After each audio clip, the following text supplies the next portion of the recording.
You can automatically install Apple Watch compatible apps when you install them on your paired iPhone. If an app doesn't install automatically, you can manually download it from the App Store on your Apple Watch. Here's how. Press the digital crown to open the home screen and tap All Apps. Then, find and open the App Store.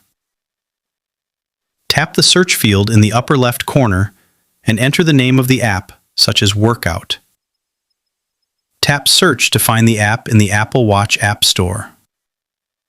From the search results, tap the app to open its details page. Here, you can view screenshots, ratings, reviews, and more.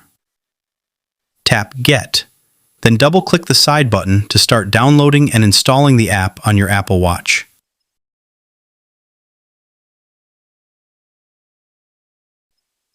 Once the app is installed, tap Open to launch it. You can also press the digital crown to return to the home screen and find the app there. If you still can't find it, switch to List View to quickly locate the app you recently installed. That's it. If you have any questions, leave a comment below and subscribe for more video updates.